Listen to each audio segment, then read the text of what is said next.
el Señor Jesucristo todavía sigue teniendo el control del mundo. Desafortunadamente, Él no gobierna el corazón de todos los hombres, pero mantiene su poder para ayudar a quien se lo pide.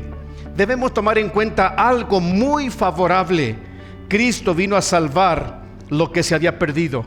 Y esta es la parte más importante para cualquier ser humano, la seguridad de la vida eterna. Pero, ¿y si solamente fuera la salvación, qué de la restauración? Ya que sin la restauración en una vida no puede disfrutar del valor de la salvación. La salvación se disfruta ya en esta vida. No tenemos que esperar para disfrutar la vida eterna cuando lleguemos al reino de los cielos. Empezamos disfrutando de la vida eterna por la seguridad que nos proporciona cada día, cada mañana, al anochecer, donde quiera que andemos. No importa que sea en peligro, estamos convencidos que si partimos en el instante que sea, vamos a la presencia de Dios. Y eso ya es un alivio. Eso ya es un motivo de poder disfrutar la vida eterna. Pero ¿cómo se puede disfrutar la vida eterna en esta vida estando cautivos? Porque es obvio que no entraremos cautivos al reino de los cielos. Sería tonto pensarlo. Pero lo que Dios ha querido es que su pueblo disfrute de la plenitud del Espíritu aquí en la tierra, empezando por ese principio tan valioso que es el de la salvación. Y esta es una de las cosas hermosas que usted y yo debemos apreciar y disfrutar de nuestro Señor Jesucristo. Por esta razón, porque la iglesia que vemos hoy, llena del Espíritu Santo, llena de los dones como la iglesia de Corinto, una iglesia de buen testimonio, deseamos eso, aleluya, de la que no se tiene nada que decir.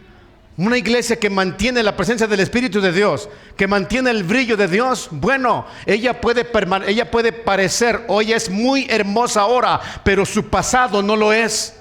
Porque el Hijo del Hombre vino a buscar y a salvar lo que se había perdido. Repita conmigo, se había perdido. Yo estaba perdido. Así era nuestra condición. Algunos con vidas muy desastrosas, con vidas muy señaladas, otros con vidas no tan desastrosas, pero finalmente estábamos perdidos porque no teníamos al autor de la salvación morando en nosotros. De cualquier manera, las cosas eran feas, pero observemos este principio. El Señor vino a salvar lo que se había perdido. De entrada, ya la Biblia nos dice que usted y yo estábamos perdidos. No importa cuál haya sido cuán buena haya sido su conducta, usted y yo sin Cristo estábamos perdidos. Y los escribas y los fariseos, viéndole comer con los publicanos y los pecadores, dijeron a los discípulos: ¿qué es esto que él come y bebe con los publicanos y pecadores? Al oír esto, Jesús les dijo: los sanos no tienen necesidad de médico, sino los enfermos. No he venido a llamar a justos, sino a pecadores. Esto es lo precioso, hermano mío. Estamos en Cristo Jesús. No hay por qué ni para qué vivir cautividad. No hay por qué estar atados en silencio a algo que Dios ya sanó, a algo para lo que Dios ya dispuso la libertad. Él, cuando murió por nosotros, lo hizo escandalosamente sobre la cruz del Calvario, muy en alto, para que todos pudiésemos ver que a Él no le importó en nuestra condición pasada. Él no se avergonzó de usted y de mí. Ese es el punto, que muchas personas viven cautivas por vergüenza. Hay cristianos que no quieren reconocer una debilidad en su vida y están batallando con ello. Y hay pecados que el hombre comete contra Dios, muy directamente contra Dios. La desobediencia que se comete contra Dios secretamente. Pero hay pecados que el hombre comete contra el hombre y Dios exige una satisfacción. Quizás esa sea la razón por la cual Dios usa instrumentos humanos para poder sanar de la cautividad a otro hombre, igual que él, de la misma condición. Pero nuestro pasado era así. Lo que vemos aquí entre nosotros, si cada uno subiésemos y contásemos nuestra historia, diríamos: wow. Pero dice Pablo: eso erais algunos de vosotros, pero ya han sido lavados con la sangre de Jesucristo. Sí, Entre nosotros siempre va a haber ex prostitutas, ex alcohólicos, ex ladrones, ex abusivos, ex golpeadores y esto y aquello. Eso es lo que éramos. Amén, amén. No había ningún brillo en nosotros. No había nada de valor. Pero el Señor había mirado algo ahí. La esperanza es un arma poderosa porque es sinónimo de la fe. La esperanza se aferra a la idea de que no todo está perdido. La esperanza puesta en Cristo te acompaña toda la vida y aún puedes morir sin mirar o sin recibir lo esperado, pero la esperanza sigue contigo. La Biblia nos dice en la epístola de los Hebreos que los hombres antiguos, hombres como Abraham, Moisés, como David, propiamente quizás hasta el propio rey Salomón, Jeremías y otros grandes hombres de Dios, a los cuales Dios les hizo grandísimas promesas. Entre todos ellos, al que más le prometió fue Abraham, nuestro padre en la fe.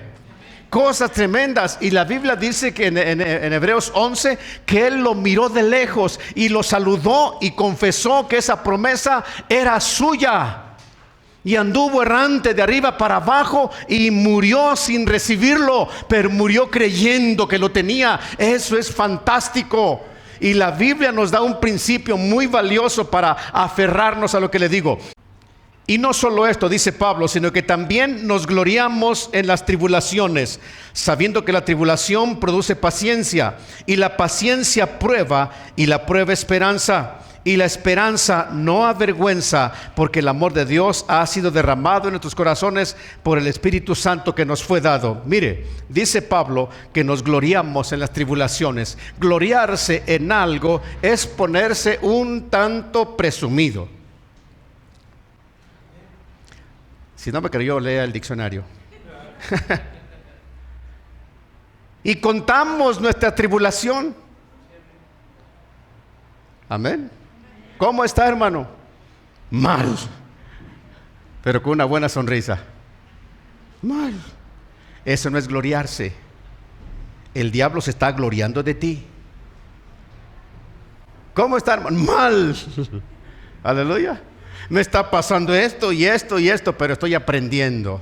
Eso es gloriarse. Lo otro es lamentarse. Dice, nos gloriamos en las tribulaciones.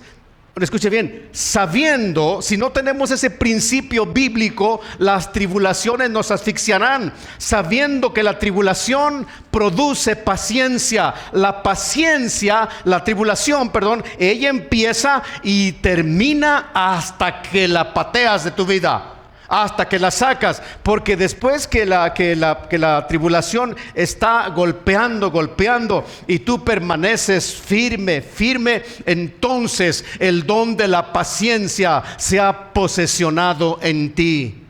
No porque tengas paciencia, la tribulación ya detuvo su ataque contra ti. No, dice Pablo que la paciencia produce prueba. Cuando ya eres una persona paciente, entonces la prueba le dice a la tribulación: te derrotó, me necesitas. Y la tribulación puede ser muchas cosas al mismo tiempo o distintas en ciertos momentos, pero la prueba es mucho más intensa, porque generalmente somos hábiles para luchar, para sostenernos ante la tribulación, pero cuando viene la prueba, ella trae algo característico en sí. Algo en sí, una debilidad en ti, algo que pudiera afectarte seriamente. Estás pasando la prueba, y después que pasas la prueba, dice Pablo, entonces llega la esperanza. Porque generalmente el cristiano, cuando está pasando por tribulación y viene la paciencia y viene la prueba, no logra sentir el amor de Dios en su vida, porque en esos momentos pareciera que Dios ni siquiera te ama. Pareciera que Dios es desconocido, pero el apóstol Pablo dice que debemos saber que estas cosas son así. Y luego dice, y la esperanza, el verso 5, la esperanza no avergüenza, porque es hasta que la esperanza se posesiona en tu corazón que te das cuenta que Dios siempre te ha amado. Es hasta que viene la calma después de la tribulación, la paciencia y la prueba, que te das cuenta que Dios siempre estuvo contigo. En los momentos difíciles normalmente no se siente el amor de Dios. Son bien pocas personas que se aferran a una declaración de fe, que de fe le falta muchísimo. En serio. Y cuando llega ese momento en la que la esperanza ha tomado su lugar en el corazón, entonces viene ese respiro maravilloso. Yo me voy a mantener firme, porque Dios no me avergonzará. Él derramó su amor en mí por el Espíritu que me ha dado, así que no importa que me muera, yo sé que lo obtendré. Amén. Lo dice Pablo, porque Cristo, verso 6, cuando aún éramos débiles, a su tiempo murió por los impíos. Esa es la raíz, esa es la razón por la que usted y yo debemos mantenernos firmes. Si Cristo en el tiempo oportuno murió, hermano mío, dice el apóstol Pablo, por los impíos, por los debiluchos, por los menospreciados, entonces la tribulación que estoy viviendo no es más valiosa que yo. Oh, no me expliqué. La tribulación no es más valiosa que yo.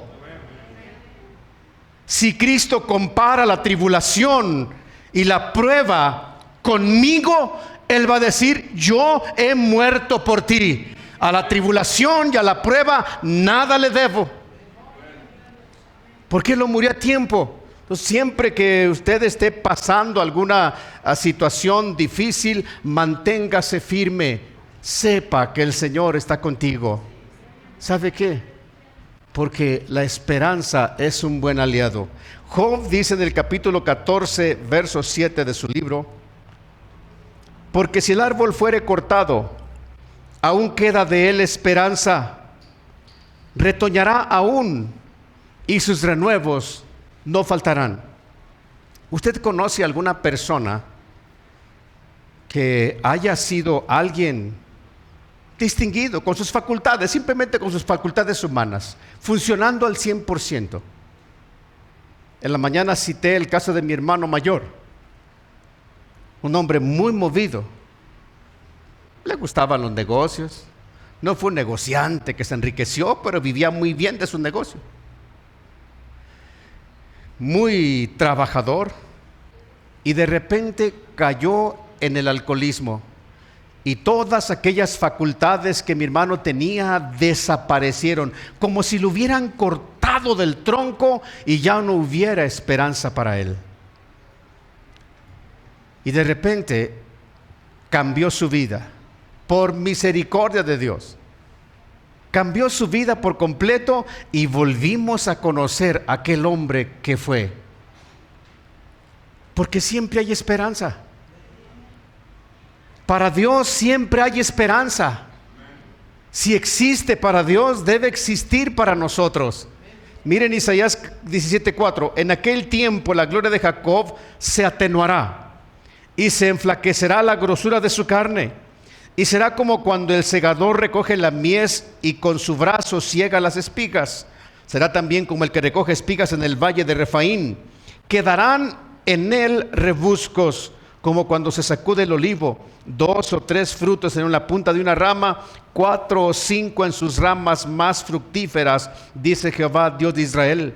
En aquel día mirará al hombre, el hombre a su hacedor, y sus ojos contemplarán al Santo de Israel. Y no mirarán a los altares que hicieron sus manos, ni mirará a lo que hicieron sus dedos, ni a los símbolos de acera, ni a las imágenes del sol. Este retrato de la Biblia me parece muy bonito, porque cuántas personas hemos conocido nosotros y cuántos de nosotros podemos identificarnos con eso. Cuando nadie valora a aquel alcohólico, aquel borracho, aquel padre golpeador, aquel marido desleal, ya nadie les mira nada bueno. La decepción lo rodea. Dice la Escritura, hablando del pueblo de Israel, dice la Escritura que el Señor es la gloria de Israel. Y viene un tiempo en que la nación, en el que la nación decayó. Y dice el profeta: la gloria de Israel se atenuará.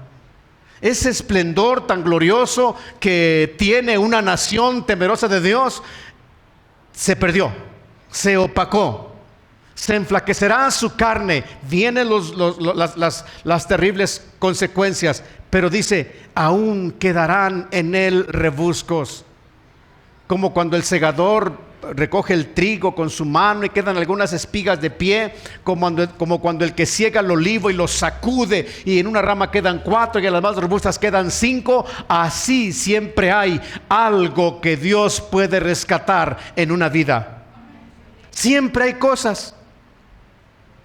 Desafortunadamente nosotros hemos caído en el engaño del diablo, porque los defectos suelen ser tan grotescos, tan hirientes, que nos da pereza averiguar en la vida de aquel que está a nuestro lado cuáles son sus virtudes para poder exaltarlas, para poder echar mano de ellas. Y nos cuesta demasiado trabajo.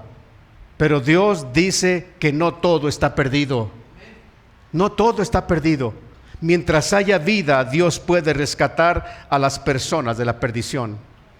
Si usted mira a Nabucodonosor, él es una clásica lección de humillación. Este hombre era muy potente, muy poderoso, el hombre más poderoso de su tiempo, y era un hombre sumamente arrogante. La Biblia dice que él mataba al que él quería y le daba vida a quien él quería. A quien él quería exaltaba, y al que él quería humillaba. Esa era su condición. En Daniel capítulo 5, era un hombre así, muy poderoso. De repente tiene un sueño, y él sueña un árbol grande, y debajo de él pues había muchos animales que se cobijaban bajo su sombra, y las aves hacían nido en él. Y nadie le pudo declarar el sueño, y llamaron al profeta Daniel. Y Daniel le dio un buen consejo: Rey, redime tus pecados con justicia. Haz cosas buenas, porque el cielo te está hablando. Y el hombre no lo hizo. Tuvo la interpretación del sueño y no lo hizo.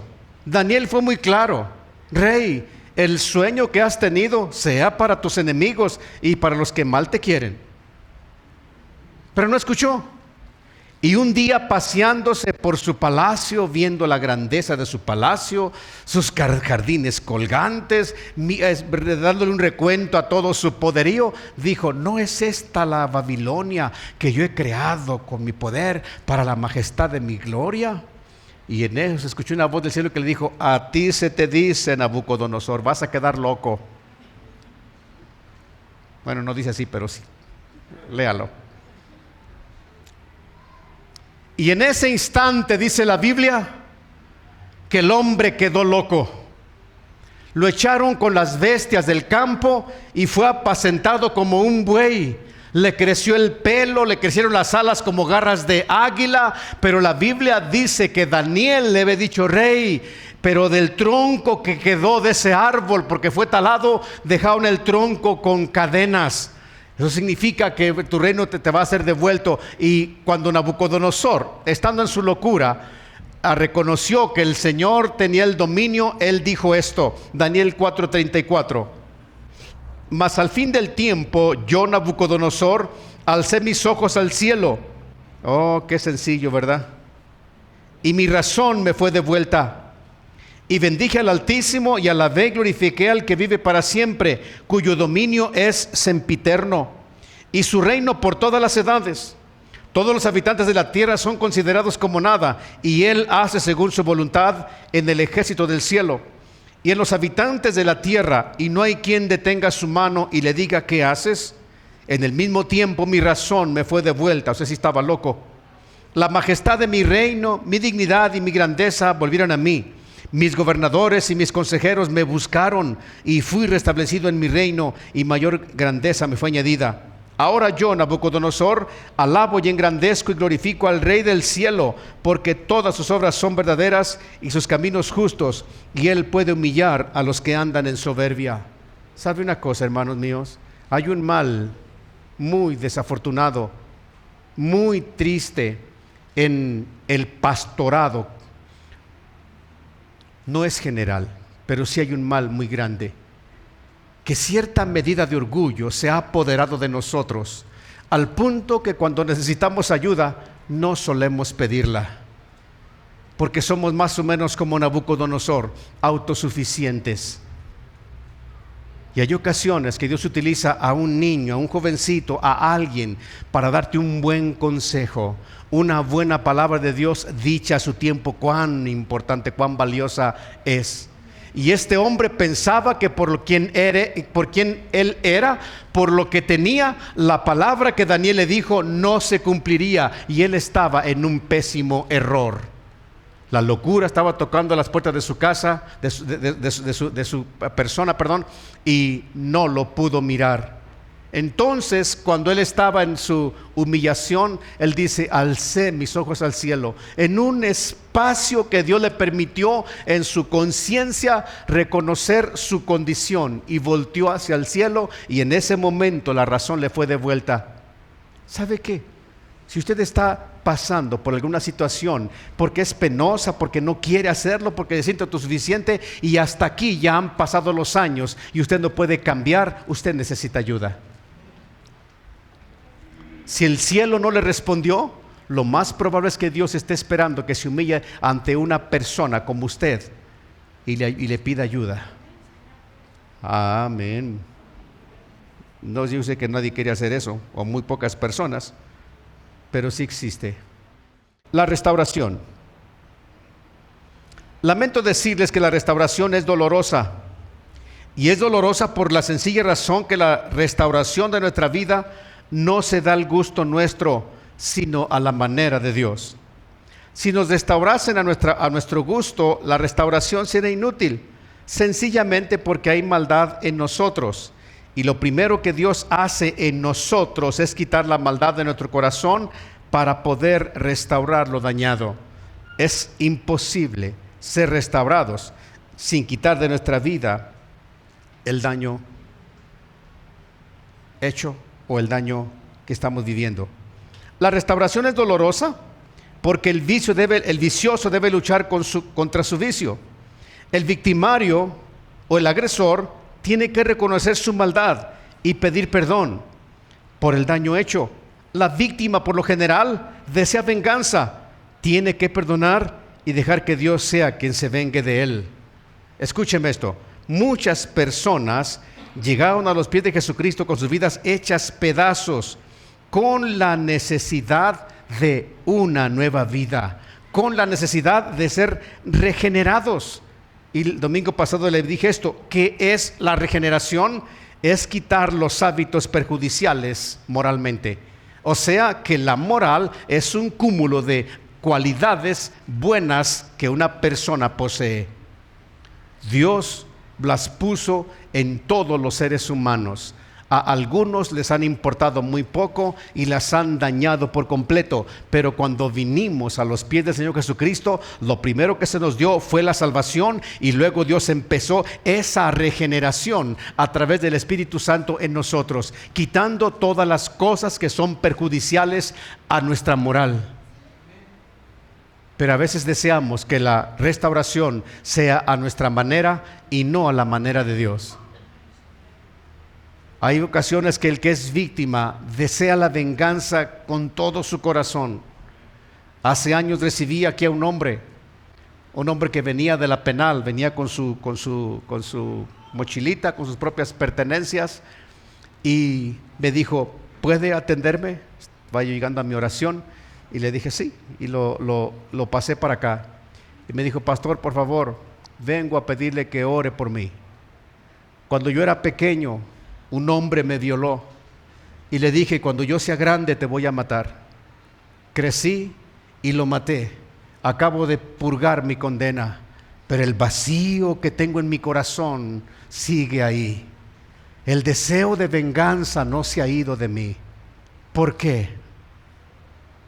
Le digo: sencillamente porque tomaste una vida que no te corresponde. Dañaste la imagen de Dios, no debiste haber hecho eso. Entonces, hay ocasiones que nosotros deseamos que la restauración venga a nuestra manera, cuando Dios lo primero que necesita es quitar la maldad de ti para poder renovarte otra vez. Amén. Lo siguiente es el siguiente paso que Dios da es la renovación o la reestructuración. Y eso significa hacer a una persona de manera distinta a la que estaba, con un fin determinado y con los valores propios de Jesucristo.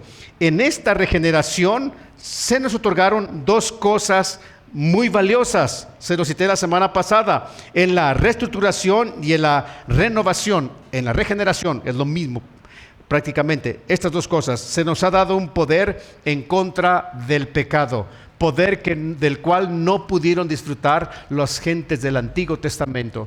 Usted y yo tenemos morando en nosotros el Espíritu de Dios, y su consejo es tan perfecto, tan certero, ayuda de la forma correcta. Y lo segundo, se nos dio un nuevo principio de vida basado en nuevas esperanzas, porque los principios que traíamos eran muy perjudiciales, eran herencia de nuestros padres. Cuando el Señor nos regeneró, puso en nosotros un nuevo principio de vida, con valores completamente distintos a los que heredamos de nuestros padres. Esos valores poseen el carácter de Jesucristo para cada uno de nosotros. Amén. Mire Tito 3:4, lo que leímos al principio. Pero cuando se manifestó la bondad de Dios nuestro Salvador y su amor para con los hombres, nos salvó no por obras de justicia que nosotros hubiéramos hecho, sino por su misericordia, por el lavamiento de la regeneración y por la renovación en el Espíritu Santo, el cual derramó en nosotros abundantemente por Jesucristo nuestro Salvador. Amén. Cuando se manifestó la bondad de Dios se manifestó en su máxima expresión cuando Jesucristo murió por los pecadores en la cruz del Calvario. Para nosotros que no vivimos ese tiempo, pero que lo recibimos en nuestro corazón, ahí estuvo para nosotros en pleno, en nuestra propia experiencia, la manifestación del amor de Dios, Cristo en nosotros. Y dice Pablo, nos salvó en el verso 5, no por obras de justicia que hubiésemos hecho. El profeta Isaías dice que todas nuestras justicias son como trapos de inmundicia delante de Dios. Si quisiésemos hacer uso de nuestras facultades para ganar el reino de los cielos, simplemente sería ofensivo. Si dijéramos, Señor, yo hago esto para entrar al cielo, es como un trapo de inmundicia delante de Dios. Nuestras justicias no son justas porque están manchadas de injusticia. Entonces, lo que Dios hizo con nosotros es salvarnos por pura misericordia. Y los trapos de inmundicia, según la Biblia en el Antiguo Testamento, eran dos cosas: el vendaje de los leprosos o las toallas femeninas. Dice, así es el fruto justo del hombre. Pero Él, hermano mío, por su misericordia, dice Pablo, nos lavó por el lavamiento de la regeneración. Hubo una limpieza dentro de nosotros y luego empezó a darse esa regeneración, esa renovación o esa reestructuración por medio del Espíritu Santo, el cual derramó en nosotros abundantemente. Amén. Abundantemente. Él derramó de su Espíritu en nosotros tan abundantemente que no hay forma que podamos excusarnos y decir, a Dios le faltó darme esto para poder ser diferente. Ninguno de nosotros puede justificarse en eso. Dios nos ha dado demasiado. A veces somos nosotros los que no le permitimos al Señor actuar en nosotros o hacer en nosotros esa renovación que necesitamos, esa restauración. Aleluya. Pues la restauración suele ser dolorosa. La restauración a veces es dolorosa porque la persona dañada necesita pedir perdón con todas las consecuencias que eso implica: humillación, rechazo, el que no te crean, y a veces la forma de pedir el perdón no es la adecuada. El ofendido tiene la obligación de perdonar, aun cuando fue víctima. Y quiero tocar este punto muy sensible acerca de la violación sexual y el incesto que es tan común en el mundo. porque son dos cosas de las que más he ministrado en mi ministerio y en las que más desastres he podido ver. Pero el que es abusador o que es agresor de la índole que sea, no importa que no sea sexual, se encuentra con el problema de que tiene que pedir perdón. Dios le perdonó, pero la Biblia dice en Romanos capítulo 13 que tenemos que restaurar al ofendido. Y eso implica que tienes que humillarte e ir y pedirle perdón a aquellas personas a las cuales tú sabes que dañaste.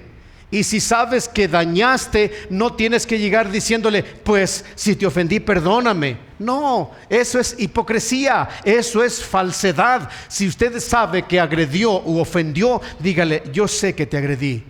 Vengo a humillarme y a pedirte perdón. Amén. Hay ocasiones que el perdón quizás será negado. No se preocupe. Pero mire, dos de las cosas más terribles que existen en cuanto a la cautividad del pasado o al peso del pasado es el del abuso sexual. Es de los más difíciles, es de los más penosos. Yo he tenido niñas, jovencitas, señoras que fueron violadas sexualmente, y el dolor que están cargando en sus vidas es tan vergonzoso para algunas de ellas, tan difícil. He ministrado matrimonios, hermanos míos, de 15, de 10 años, de 20 años, en los que no han podido consumar su unión, porque al momento de intentarlo, ella estalla en histeria, en miedo, y vuelven las cosas a quedar como estaban, y eso es completamente lamentable.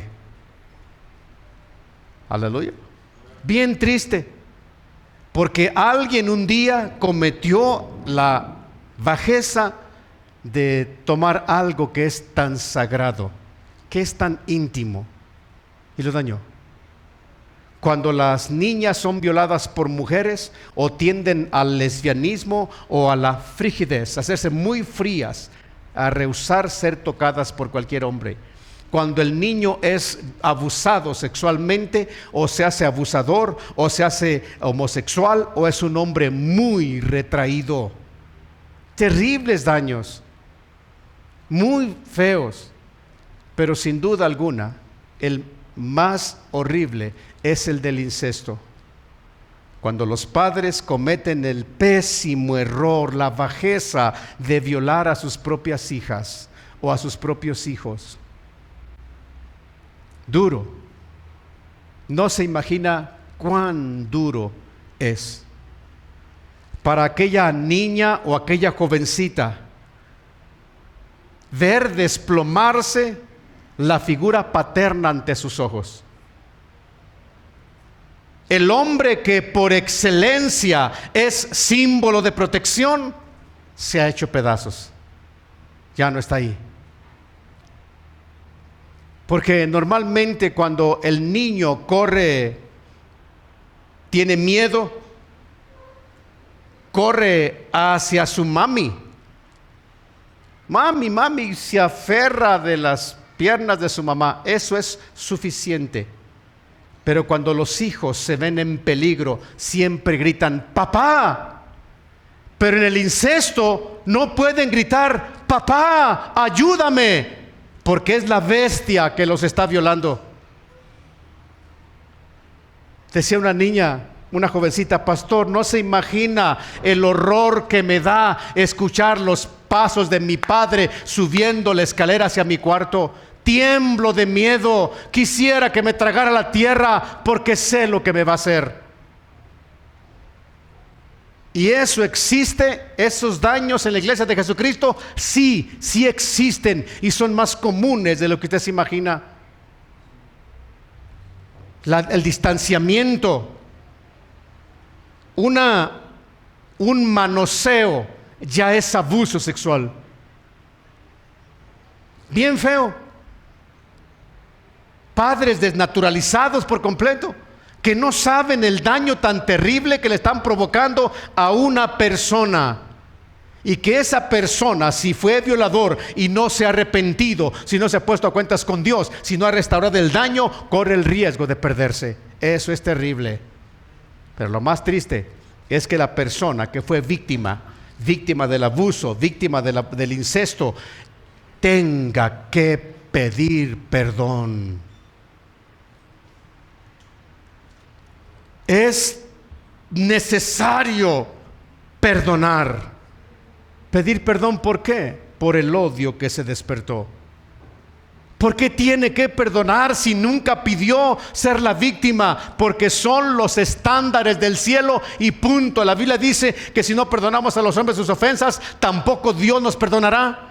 El diablo fue demasiado sabio cuando tocó al hombre con el pecado. Fue demasiado porque puso toda una gama de desastres a futuro.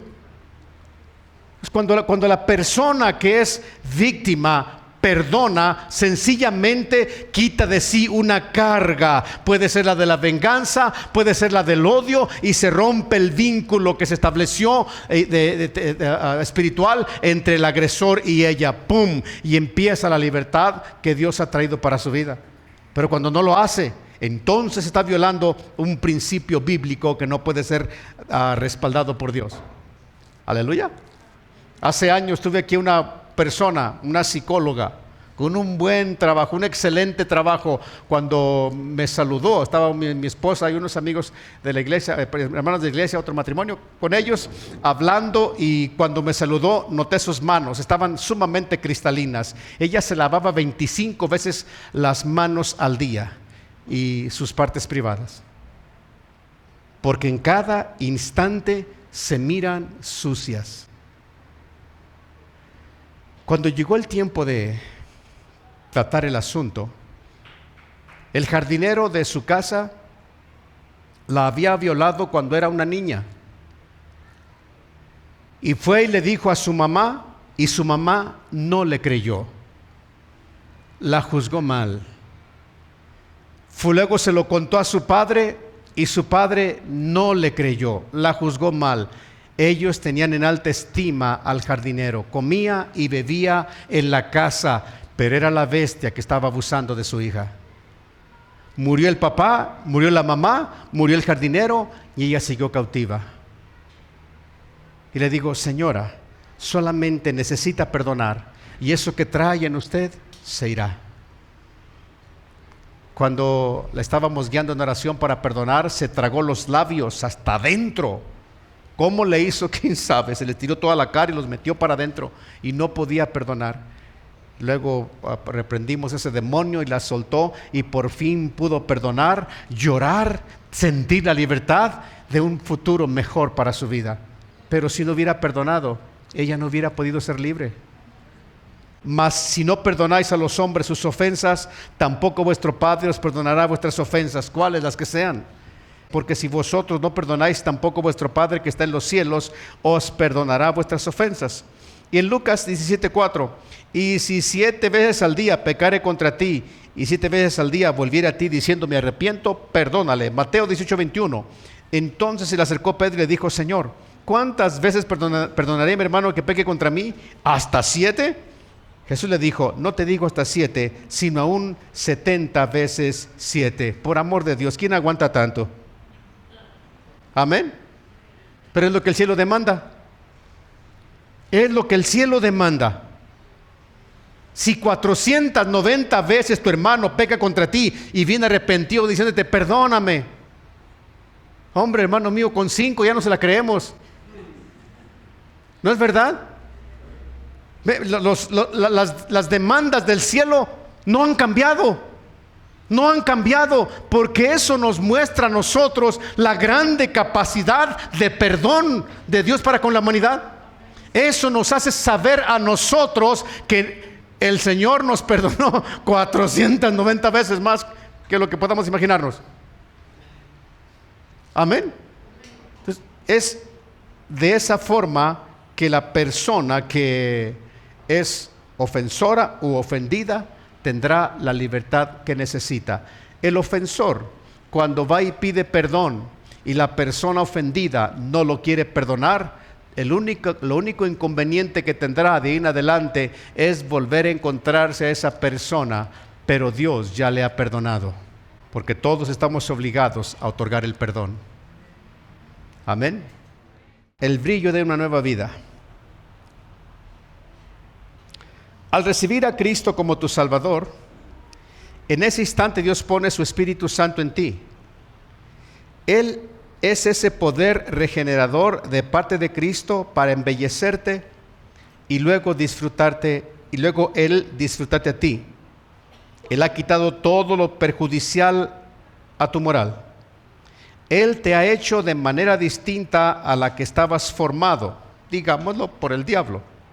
Ahora tienes un fin determinado, ahora tienes los valores propios de Jesucristo en ti. Primero, dijimos, no todo está perdido. Segundo, viene la restauración, que a veces es dolorosa, y luego viene el brillo de una nueva vida.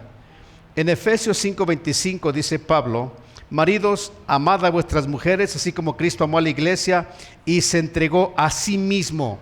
Él se entregó a sí mismo, no que el Padre lo entregó, no, Él se entregó a sí mismo para que el sacrificio fuese válido. Dios era el ofendido. Dios sugirió al Hijo. La única forma que puedo estar satisfecho con esta humanidad pecadora es que tú mueras con ellos, pero no puedo ofrecerte yo, tienes que serlo tú. Padre, yo me ofrezco por ellos. Él se ofreció a sí mismo. Amén.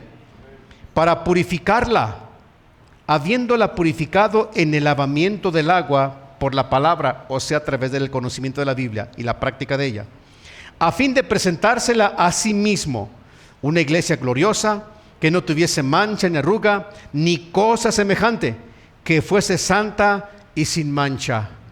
Muy bien. La cosa es que al final de los tiempos, dice la Biblia, que el Señor apartará las ovejas de los cabritos. ¿Cuáles son cabritos y cuáles son ovejas? Amén. Y entonces se mirará la iglesia de Jesucristo. Pero Él dejó a su Santo Espíritu esta forma tan gloriosa para renovar la iglesia, a fin de, dice, a presentársela a sí mismo, para disfrutarla es mismo. Note, una iglesia gloriosa, llena de la gloria de Dios, que no tuviese mancha ni arruga ni cosa semejante, sino que fuese santa y sin mancha. Y luego 2 Corintios 5:17 dice: de modo que si alguno está en Cristo, nueva criatura es, las cosas viejas pasaron, he aquí todas son hechas nuevas. Amén. ¿Para qué vivir cautivos de un pasado que no debería tener peso en contra de nosotros? ¿Para qué? No tienes que vivir del pasado. Deshazte. Lo que tiene valor es ahora. Ahora. El diablo es muy perverso. Amén. Este cambio de vida es para la gloria de Dios, y el que se beneficia de ello eres tú y los que te rodean. Qué libertad poder mirar de frente a las personas sin temor, en paz, sin deberles nada, solo el amor que Dios demanda. Qué orgullo santo o sano ser portadores de la presencia de Dios, de ser portadores de la luz de Dios, de haber sido creados para la alabanza de la gloria de su gracia.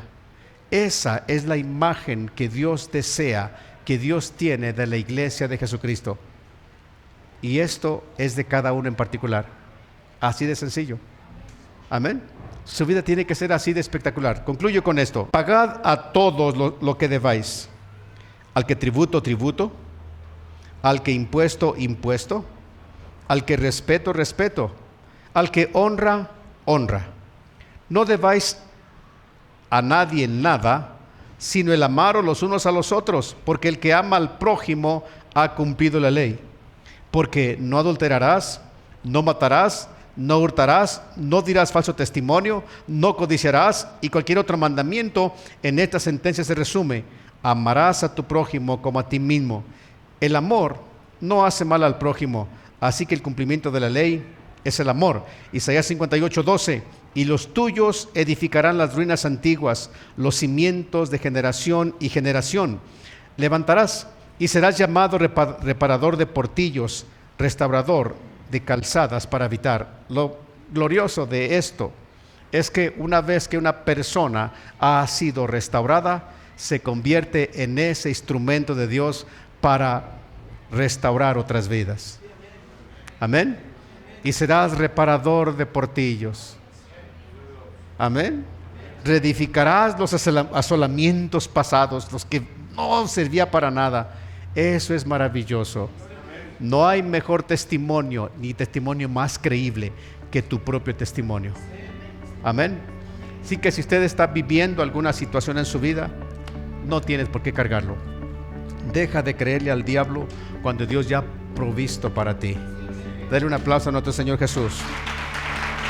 Amén.